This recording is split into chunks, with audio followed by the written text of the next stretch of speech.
வெளியுடைய சாரம்சம் நல்லா புரிந்து கொள்ளுங்க.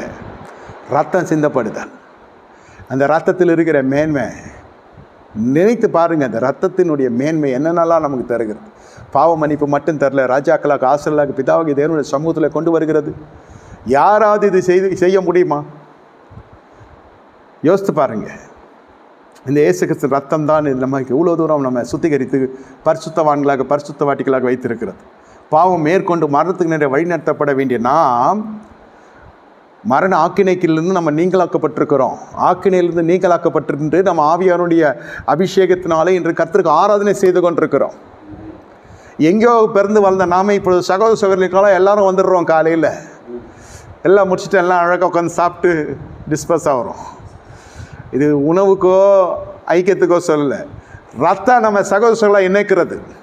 இது உலகம் முழுவதும் நான் போகிற எல்லா இடத்துலையும் அன்போடு ஜனங்க பழகுறாங்கனாக்கா அந்த ரத்தத்தின் மேன்மை என்னால் இல்லை, செய்கிற ஊழியத்தினால இல்லை, என் தேவன் சிந்தின ரத்தத்தினால் வந்த மேன்மை. அவர்களுடைய சிந்தையெல்லாம் என்னுடைய சிந்தையெல்லாம் சகோதர சகோதரியை பார்க்குற போல் இருக்கிறது. சகோதரத்துவத்தை கொடுக்கிறது.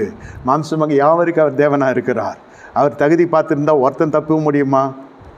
முதல் 4ஆம் ஊழியம் செய்ய முடியுமான்னு தான் நான் யோசிப்பேன். உலக பிரகாரம் எஜமானிட்ட வேலை செஞ்சு போயிருந்தா என்னைக்கோ அடிச்சு துரத்திட்டு இருப்பான், இல்லை அவன் மாய்ச்சினாவது இருப்பான். ஏதாவது ஒன்று நடக்கும், ஒன்று என்ன அடிச்சு துரத்திருப்பான், இல்லை அவனே வேலை கொடுத்த பாதத்துக்கு தூக்குள்ள தொங்குறேன்னான்னு தொங்கியிருப்பான். பரலோக எஜமான் அனுசரித்து அரவணைத்து கொண்டு போகிறார். எந்த நிறுவனத்தை சார்ந்து இருக்கிறீர்கள் என்ன கேட்பாங்க. எந்த நாட்டுக்கு போனாலும் எந்த நிறுவனம் உங்களுக்கு பின்னால் இருக்குது? ஒன்றும் இல்லை, நான் தான் என் நிறுவனம். நான் போய் நிறுவனாதான் நிறுவனம்.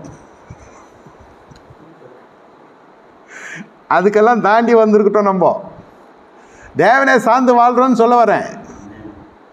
I am an organization by myself. I have to organize to become an organization. Finished. வர விசுவாசிகள் அப்படி தான் நான் போதித்து இருக்கிறேன். எதையும் சாராதீங்க, உங்களையே சாராதீங்க, கர்த்தரை சார்ந்துருங்க. என்ன ஒரு சுகம் அது! கர்த்தரை சார்ந்து ஜீவிக்கிற பொழுது பரிசுத்தம் கூடி கூடி வந்து கொண்டு இருக்கும். பரிசுத்த தாகம் வந்து கொண்டே இருக்கும். அந்த தழும்புகள் இன்றும் பசுமையாக இருக்கிறது. ஒரு தழும்புகள், கால்களின் தழும்புகள், விழாவின் தழும்புகள் பசுமையாக இன்று வரை நம்ம குணப்படுத்தி கொண்டிருக்கிறது. சரீர பலவீனத்துக்கு மட்டும் இந்த தழும்பு இல்லை, மன ரீதியான பிரச்சனைகள், குடும்ப தகராறுகள் எத்தனை இந்த தழும்புகள் சுகமாக்கி இருக்கிறது. என்றோ உடைக்கப்பட வேண்டிய குடும்பங்கள்லாம் இன்று கட்டி எழுப்பப்பட்டிருக்கிறது என்றால் ஒரு மனுஷருடைய ஞானம் அல்ல, கர்த்தருடைய தழும்புகள்.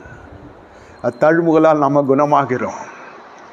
யார் ஐயா கிடைக்கும் இந்த சுலாக்கியம்? ரட்சிக்கப்பட்ட ஜனமே உனக்கு ஒப்பானவன் யார்? இது இந்த நாளுக்கு